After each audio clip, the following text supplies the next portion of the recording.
Hello दोस्तों, तो कैसे हैं आप सभी लोग। उम्मीद करता हूं आप सभी लोग होंगे वेल एंड गुड। तो क्लास 12th फिजिक्स का unit first electrostatics chapter number 1 वैद्युत आवेश तथा वैद्युत क्षेत्र का लेक्चर नंबर 2 आज हम करने वाले हैं। तो आज हम डिस्कस करने वाले हैं आवेश के गुण, जिसमें से आवेश का योग और आवेश का संरक्षण, यानी ये पहला और ये दूसरा, ये दोनों गुण हमने लेक्चर नंबर 1 में डिस्कस कर लिए हैं। लेक्चर नंबर 1 में तो आज हम डिस्कस करेंगे आवेश का क्वांटीकरण और आवेश की अचरता। आवेश के क्वांटीकरण में हम फार्मूला देखेंगे और उसके बाद फिर आवेश की अचरता देखेंगे और उसके बाद इसी लेक्चर में हम आवेश तथा द्रव्यमान में तुलना करेंगे। तो चलिए शुरू करते हैं इस लेक्चर को। तो मेरा नाम है शुभम यादव और आप सभी लोग देख रहे हैं हमारा और आपका प्यारा सा चैनल लॉजिक की दुनिया। तो चलिए शुरू करते हैं आवेश का क्वांटीकरण। हेडिंग बना लीजिए, आवेश का क्वांटीकरण। तो जिन लोगों ने लेक्चर नंबर 1 नहीं देखा तो मैं उनसे रिकमेंड करूंगा कि वो लोग लेक्चर नंबर 1 पहले देखें, उसके बाद आएँ इस लेक्चर में। यदि अभी तक नहीं देखा तो डिस्क्रिप्शन में मैं लिंक दे दूंगा, वहाँ से आप लोग देख लीजिएगा। तो ये नंबर प्रॉपर्टी नंबर 3 है, आवेश का क्वांटीकरण। आवेश का क्वांटीकरण।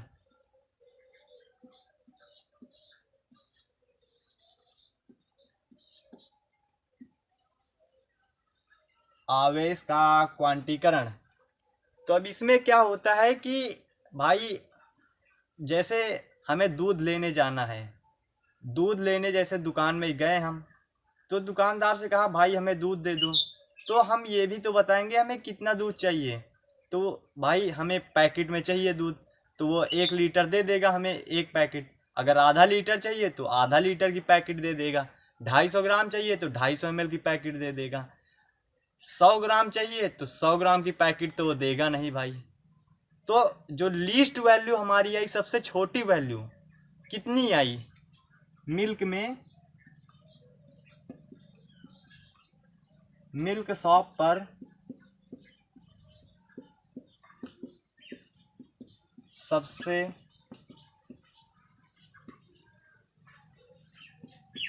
छोटी पैकेट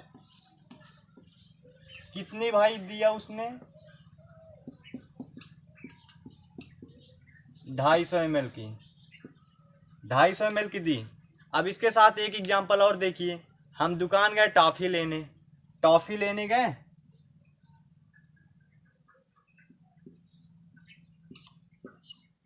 टॉफ़ी टॉफ़ी लेने गए। कौन सी लेने गए? कच्चा मैंगो।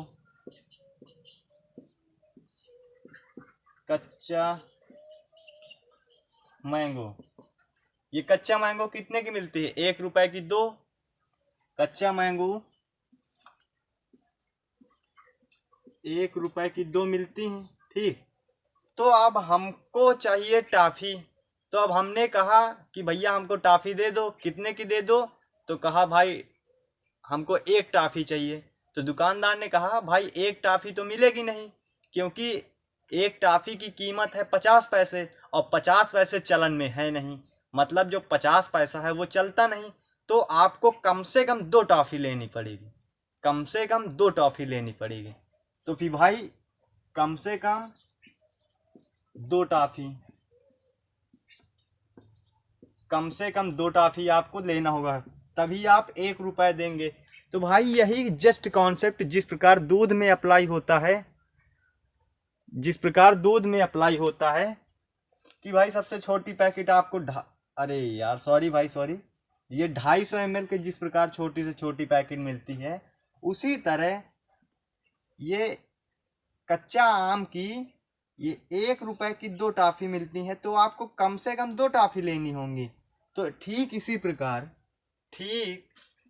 प्रकार आवेश में क्या होता है, ये तो एक एग्जाम्पल था। आवेश लोगों ने बताया भाई, प्रायोगिक रूप से ये भी सत्यापित है भाई।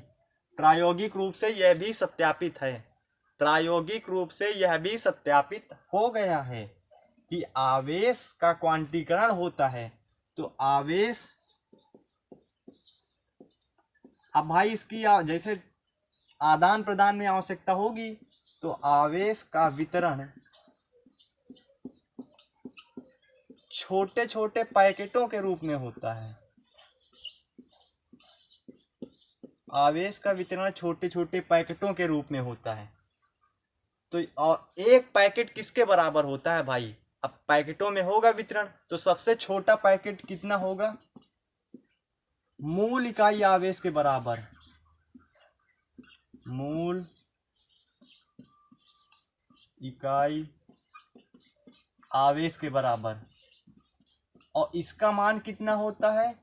इलेक्ट्रॉन के आवेश के बराबर, या मैग्नीट्यूड केवल ले रहे हैं, डायरेक्शन वो सॉरी डायरेक्शन नहीं, सॉरी नेचर नहीं ले रहे हैं, केवल हम मैग्नीट्यूड ले रहे हैं। तो 1.6 गुणे 10⁻⁻19 कूलाम।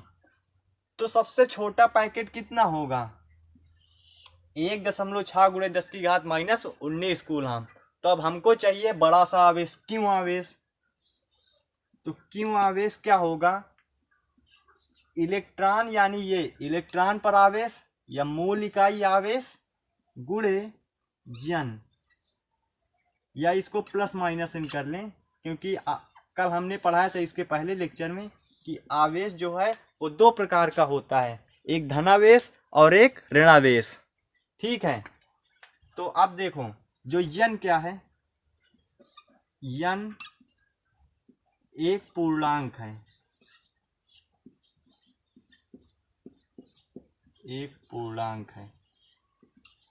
जहां n क्या है, जहां n एक पूर्णांक है, means n is equal to 0 1 2 3 dot dot dot. Okay, तो फार्मूला यहां से क्या निकल के आया? Q is equal to NE, where E is equal to 1.6 into 10⁻⁻19 coulomb and n is the integer number, that is 0 1 2 3 dot dot dot. ठीक है, तो आप इसको रिकैप कर लेते हैं, क्विक रिकैप। आवेश का क्वांटीकरण प्रायोगिक रूप से सत्यापित है, प्रायोगिक रूप से सत्यापित है, प्रायोगिक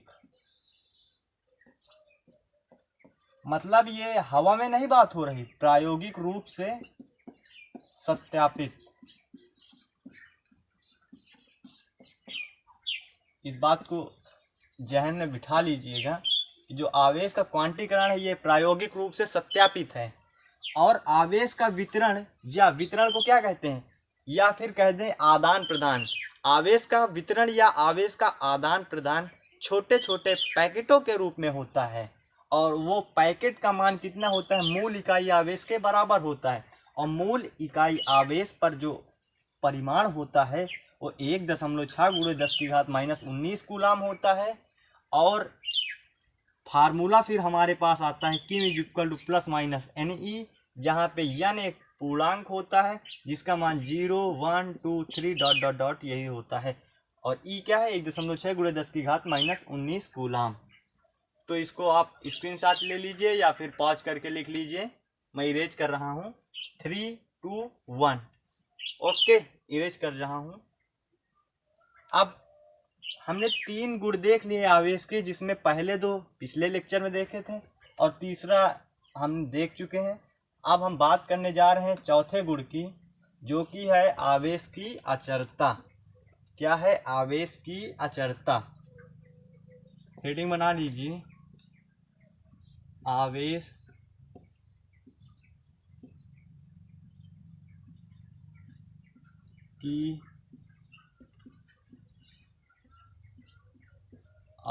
की अचरता। आवेश की अचरता, अचरता का मतलब होता है कांस्टेंट या नियत। कांस्टेंट, जिसको हिंदी में कहते हैं नियत। अब इसका क्या मतलब होता है अचरता का? जैसे हमने सापेक्षिकता का सिद्धांत होता है, वो हमारे आइंस्टीन सर ने आइंस्टीन सर ने सापेक्षिकता का सिद्धांत दिया था कि अगर कोई वस्तु है उसको हम प्रकाश के वेग के लगभग बराबर वेग से अगर उसको हम दौड़ाएं या उसको गतिमान कराएं तो उसका द्रव्यमान जो है वो बदल जाता है। तो जो उसका विराम द्रव्यमान होता है वो गतिक द्रव्यमान में बदल जाता है। लेकिन आवेश के साथ ऐसा नहीं होता, ये आवेश सदैव नियत रहता है। चाहे इसको प्रकाश के वेग के लगभग बराबर दौड़ाएं या प्रकाश के वेग के बराबर से दौड़ाएं या उससे कम दौड़ाएं या इसको स्थिर रखें, कुल मिला के कोई भी कंडीशन ले लीजिए, ये वेग से इंडिपेंडेंट होता है। यानी आवेश का मान वेग पर निर्भर नहीं करता, समझे? ये सदैव नियत रहता है। आवेश का मान लिख लीजिए, आवेश का मान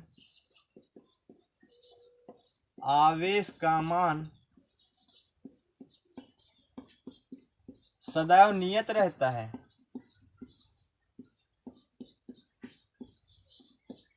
सदैव नियत रहता है अर्थात लिखेंगे, चलो छोड़ो यार, वही है कि जिस प्रकार जो द्रव्यमान होता है वो सापेक्षिकता के सिद्धांत के हिसाब से बदल जाता है, लेकिन आवेश के साथ ऐसा नहीं होता, वो सापेक्षिकता के सिद्धांत के अनुसार अपना मान नहीं बदलता। यही अर्थात करके हम लिखने वाले थे। चलो उसको छोड़ो, इम्पोर्टेंट नहीं है। अब जो इसके पहले न्यूमेरिकल कर लें, चलो न्यूमेरिकल करते हैं। न्यूमेरिकल नंबर 1, एक वस्तु का द्रव्यमान, एक वस्तु का द्रव्यमान 75 किलोग्राम है, 0.0 kg है, 75 किलोग्राम है। इसमें इलेक्ट्रॉनों की संख्या बताइए। इलेक्ट्रॉनों की संख्या बताइए और बस इतना ही कर दीजिए। इलेक्ट्रॉनों की संख्या बताइए।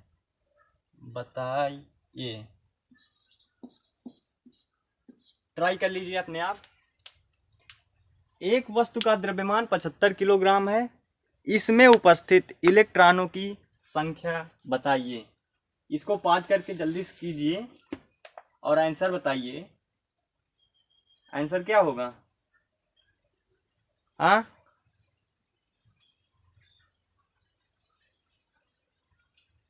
क्या होगा आंसर?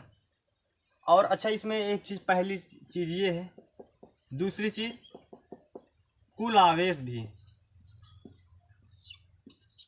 कुल आवेश किसका? इलेक्ट्रॉनों की संख्या का, यानी ये इलेक्ट्रॉनों का कुल आवेश भी बताइए। ओके, चलो आ गया आंसर। सॉल्व करें? हम सॉल्व कर रहे हैं, आप लोग 5 करके इसको एक बार ट्राई जरूर कीजिएगा। अरे यार, इसको 1 कर लेते हैं। ओके चलो ठीक, सॉल्यूशन लेते हैं। हम जानते हैं मास ऑफ इलेक्ट्रॉन, यानी एक इलेक्ट्रॉन का मास कितना होता है? 9.1 इंटू 10⁻31 kg। ठीक, कितना? 9.1 इंटू 10⁻31 kg। तो अब 75 किलोग्राम में कितने इलेक्ट्रॉन होंगे? तो 75 किलोग्राम से भाई एक, तो हमको n निकालना है, n का मान नंबर ऑफ इलेक्ट्रॉन। तो इससे 75 किलोग्राम टोटल दिया है और बटे 9.1 गुणे 10 की घात -31 कर दो, तो ये आ जाएगा 75 बटे 9.1 गुणे ये माइनस में है, ऊपर जाएगा प्लस में हो जाएगा। ठीक, अभी इसको पढ़ा रहे हैं दीजिए। ये आ गए आपके इलेक्ट्रॉनों की संख्या। ठीक है, अब या तो इसको सॉल्व कर लीजिए, कितना जाएगा, n इज इक्वल टू, ये चला जाएगा 8 ये जो 36, हाँ ये 8.4 के नियर अबाउट जाएगा। 8 नहीं 4 नहीं 1 भी है ना, 8.2 या 3 लगभग, इंटू 10⁻31 इलेक्ट्रॉन, इतने इलेक्ट्रॉन होंगे। अब चूंकि ये हो गया हमारा पहला आंसर, अब ये सोल्यूशन नंबर 1 था, अब इधर कर रहे हैं सोल्यूशन नंबर 2। सोल्यूशन नंबर 2 पूछ रहा है कुल आवेश, तो कुल आवेश हमारे पास फार्मूला होता है आवेश के क्वांटीकरण से, Q बराबर NE। तो N क्या है, N का मान ये आया ना 8.2 गुणे 10 की घात 31, तो Q बराबर आ जाएगा 8.2 गुणे 10 की घात 31 गुणे 1.6 गुणे 10 की घात -19 कूलाम। ठीक, तो ये आ जाएगा 16 दूनी 32 और 128 और 3 131, ये 2 अंक बाद दशमलव लग गया, इंटू 10 की पावर ये आ जाएगा 2 और ये हो जाएगा 1। ठीक है, तो ये आ जाएगा 1.31 इंटू 10 की पावर 13 कूलाम चार्ज। मैच कर लीजिए, जिसका ना आया हो वो देख लीजिएगा, इसका स्क्रीनशॉट ले लीजिए लेना हो तो। एक और सवाल कराएं, एक और थोड़ा अच्छा सा सवाल कराते हैं। ओके, इरेज कर रहे हैं, स्क्रीनशॉट लेना हो तो ले लो। 3 2 1। ओके, अब एक और सवाल दूसरा हम लेते हैं। 2 वस्तुएं हैं, ठीक है। क्वेश्चन नंबर 2, क्वेश्चन नंबर 2 क्या कहता है कि किसी चालक पर, क्वेश्चन नंबर 2, किसी चालक पर 500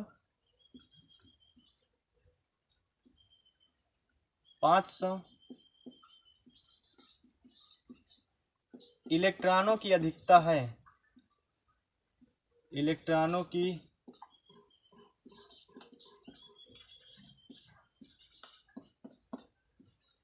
अधिकता है। उपस्थित आवेश का मान, उपस्थित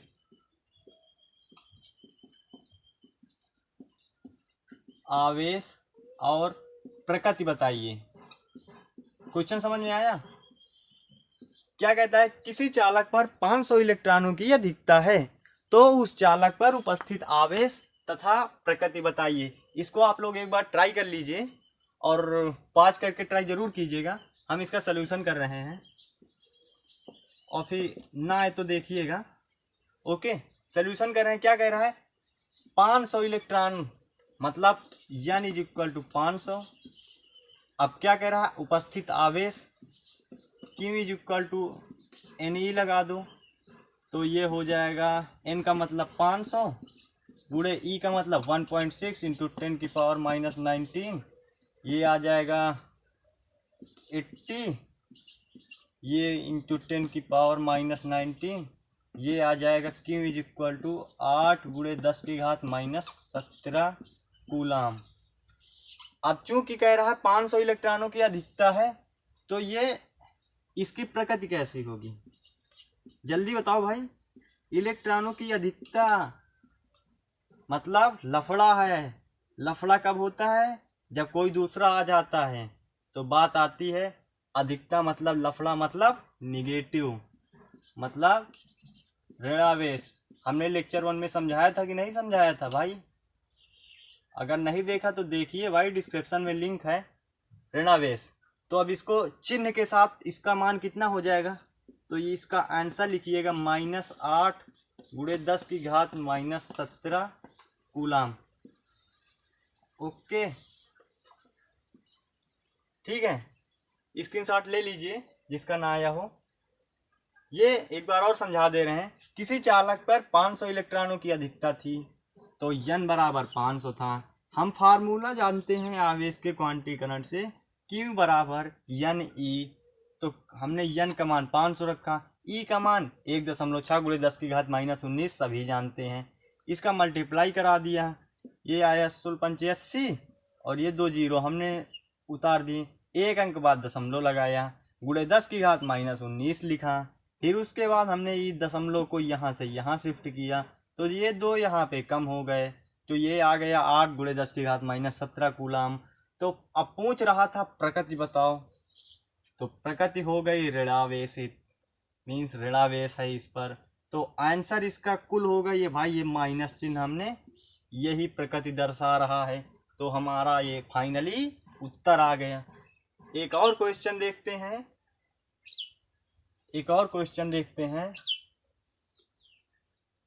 क्वेश्चन नंबर 3 कि आपके पास या हमारे पास या किसी के भी पास 100 ग्राम, ये एनसीईआरटी का ये क्वेश्चन है, 100 ग्राम पानी में उपस्थित, द बेस्ट प्रॉब्लम है ये आज की, उपस्थित इलेक्ट्रॉनों की संख्या बताइए।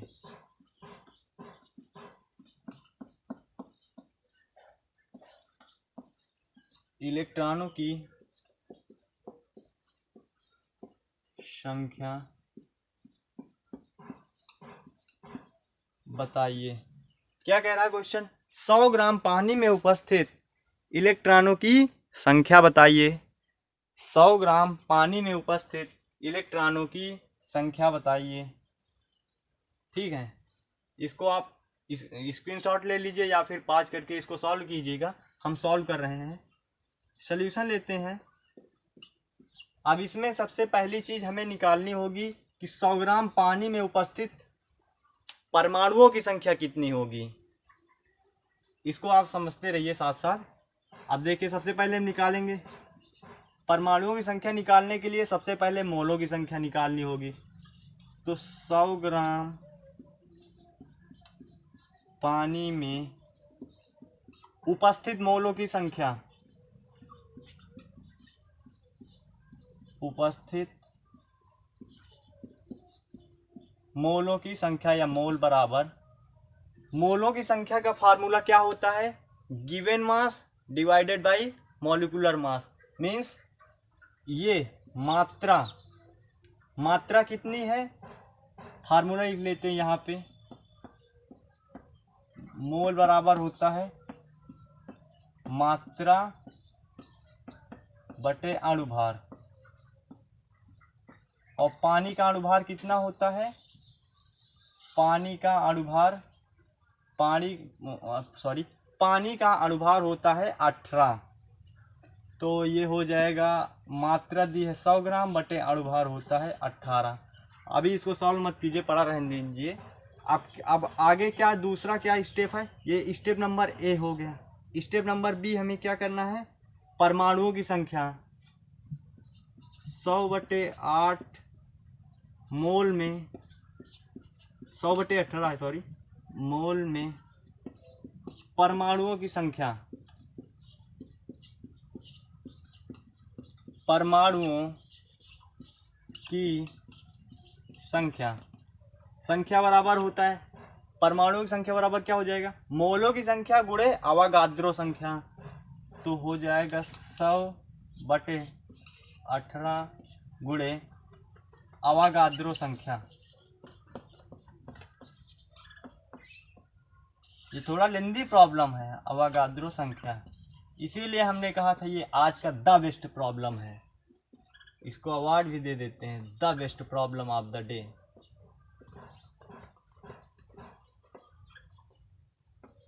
द बेस्ट प्रॉब्लम का अवार्ड है, अवार्डेड बाय शुभम यादव। आ रहा है ना? हाँ ठीक है, सब कुछ आ रहा है ना? ठीक। ठीक है, आ रहा है सारा कुछ। तो अवागाद्रो संख्या का मान कितना होता है?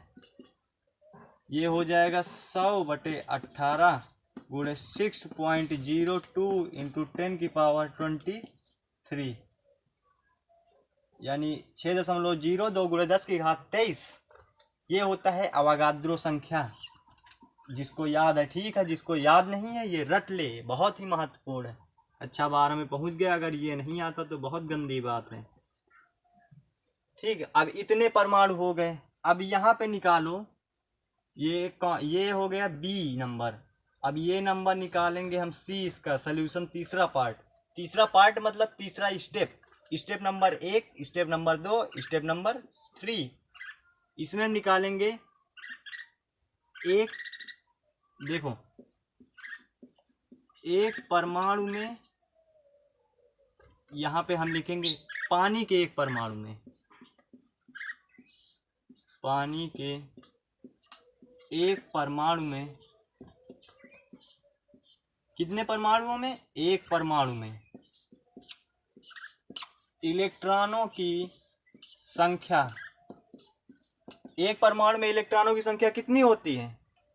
बताओ कितनी होती है? हाँ भाई, हाइड्रोजन में 2 होती है। हाइड्रोजन में 2 इलेक्ट्रॉन प्लस ऑक्सीजन में कितने इलेक्ट्रॉन होते हैं? भाई पानी मतलब H2O होता है, यहाँ पे देख लो H2O में H2O होता है, तो H का 1 + 1 मतलब 2 हो जाएगा। तो क्योंकि 2 H है। और ऑक्सीजन में कितना होता है? Hydrogen, helium, lithium, beryllium, boron, carbon, nitrogen, oxygen, यानी 8। यही तो होगा भाई, hydrogen, helium, lithium, beryllium, boron, carbon, nitrogen, oxygen. ठीक है, 8 ही तो होगा, मतलब 8 इलेक्ट्रॉन हो जाएंगे। 8 तो, और ये टोटल हो जाएंगे 10 इलेक्ट्रॉन। तो एक पानी के एक परमाणु में इलेक्ट्रॉनों की संख्या 10 हो गई। और तुम्हारे पास कितने परमाणु हैं? इतने परमाणु हैं। तो अब इतने परमाणुओं में 100/18 गुणे 10 के गुणे 6.02 इंटू 10⁻18 में उपस्थित इलेक्ट्रॉनों की संख्या बराबर, इतने पानी के इतने परमाणुओं में उपस्थित इलेक्ट्रॉनों की संख्या बराबर, यहाँ पे दिखेगा नहीं, इसको यहाँ ऊपर लिख लेते हैं। इसको हम ऊपर लिखे दे रहे हैं, यहाँ इसको इरेज कर रहे हैं, नोट कर लीजिएगा बैक करके। थोड़ा सा क्वेश्चन ही था, सोल्यूशन नहीं मिटाए हैं। ये यहाँ सी पार्ट यहाँ पे आ गया। ओके, यहाँ पे स्टेप नंबर 3 या स्टेप सी। ठीक, तो 100/18 गुणे 10 की घात, यहाँ पे 6.02 गुणे 10 की घात 23। आराम से देखिएगा, 2 बार देख लीजिएगा इस प्रॉब्लम को। 23 पर पानी के परमाणुओं में उपस्थित इलेक्ट्रॉनों की संख्या बराबर, ये सेम चीज़ है। पानी के 100/18 गुणे 6.02 गुणे 10 की घात 23 परमाणुओं में उपस्थित इलेक्ट्रॉनों की संख्या बराबर इतना, यानी यार बहुत लिखना पड़ रहा है इस क्वेश्चन में। 100/18 गुणे 6.02 इंटू 10⁻23 इंटू 10। चूँकि एक परमाणु में इलेक्ट्रॉनों की संख्या 10 है, तो इतने में कितनी होगी? इतने में भी 10 होगी। हम इसको जल्दी से कैलकुलेशन कर रहे हैं। ये आ जाएगा 3, ये हो जाएगा 1, ये हो जाएगा 3, ये हो जाएगा 3.3, तो ये आ जाएगा लगभग 3.3 इंटू 10⁻25 इलेक्ट्रॉन। ओके, तो क्या हमने आया समझ में? कितने परमाणु आया समझ में? एक बार देख लीजिए इस प्रॉब्लम को पूरा। क्वेश्चन क्या था कि हमारे पास 100 ग्राम पानी था, 100 ग्राम पानी था, उसमें उपस्थित इलेक्ट्रॉनों की संख्या बतानी थी हमको। अब इलेक्ट्रॉनों की संख्या हमें तब बता पाएंगे जब हमें परमाणुओं की संख्या पता होगी। क्योंकि हमें पता है कि पानी के एक परमाणु में 10 इलेक्ट्रॉन होते हैं, तो हम भाई परमाणुओं की संख्या निकाल लेंगे, फिर 10 से गुणा करा देंगे। तो इसके लिए हमने परमाणुओं की संख्या निकाली। तो परमाणुओं की संख्या हमें निकालने के लिए हमें मोलों की संख्या निकालनी थी। और मोलों की संख्या हमने कैसे निकाली? हमने मात्रा बटे अणुभार लगाया। मात्रा 100 ग्राम दी थी, अणुभार हमें 18 पता है, तो इसीलिए हमने मोलों की संख्या निकाली। तो 100 ग्राम पानी में उपस्थित मोलों की संख्या बराबर 100 बटे 18। ये हो, इसको फार्मूला भी यहीं लिख दें क्या? मात्रा बटे अणुभार। ओके, आप लोग के लिए लिखे दे रहा हूँ, ये फार्मूला है मात्रा बटे अणुभार। मात्रा हमें 100 ग्राम दी थी, अणुभार 18 हमें पता था। इसके बाद हमें निकालनी थी परमाणुओं की संख्या। यही परमाणुओं की संख्या। तो परमाणुओं की संख्या निकालने के लिए हमने मोलों की संख्या गुणे अवागाद्रो संख्या, मोलों की संख्या गुणे अवागाद्रो संख्या लगाया। उसके बाद ये वैल्यू आई, और उसके बाद फिर इतने परमाणु हमारे पास आ गए। फिर हमने देखा भाई पानी के एक परमाणु में उपस्थित इलेक्ट्रॉनों की संख्या हमने ये निकाली। हाइड्रोजन के 2 अणु हैं, तो हाइड्रोजन के 2 परमाणु हैं, तो 2 इलेक्ट्रॉन होंगे, और ऑक्सीजन का एक ही है, तो 8 हो गए। तो 8 2 10 हो गए, इसलिए यहाँ 10 आ गया। अब यहाँ पे हमें इतने परमाणुओं में पानी के इतने परमाणु थे और एक में 10 थे, तो हमने इतने इंटू 10 करा दिए, तो हमारे पास आ गया 3.3 इंटू 10 की पावर 25 इलेक्ट्रॉन्स। तो अभी मैं आप लोगों को एक क्वेश्चन दे रहा हूँ, उसका आंसर आप लोग कमेंट कीजिएगा। और ये समझ में आ गया ना? अगर ना समझ में आया हो तो एक बार वीडियो को रिपीट करना, फिर ना समझ में आया 2 बार देखना, 3 बार देखना। और फिर भी अगर कोई डाउट हो तो डिस्क्रिप्शन में हमारा व्हाट्सएप नंबर है, वहाँ पे आप भेज दीजिएगा कोई भी डाउट हो तो। और अगर कुछ और दिक्कत हो, कोई भी दिक्कत हो, तो व्हाट्सएप पे मैसेज कर दीजिए, कॉल मत कीजिएगा, व्हाट्सएप कर दीजिए, क्योंकि कॉल रिसीव हो सकता है ना हो। तो क्वेश्चन होमवर्क प्रॉब्लम है एक, क्योंकि ये लेक्चर अब यहीं पर हम करेंगे समाप्त। होमवर्क है आप लोग का, कॉपर के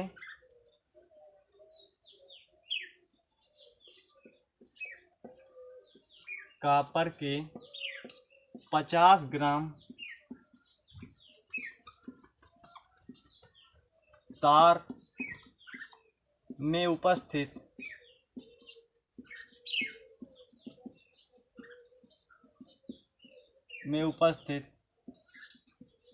इलेक्ट्रॉनों की संख्या बताइए।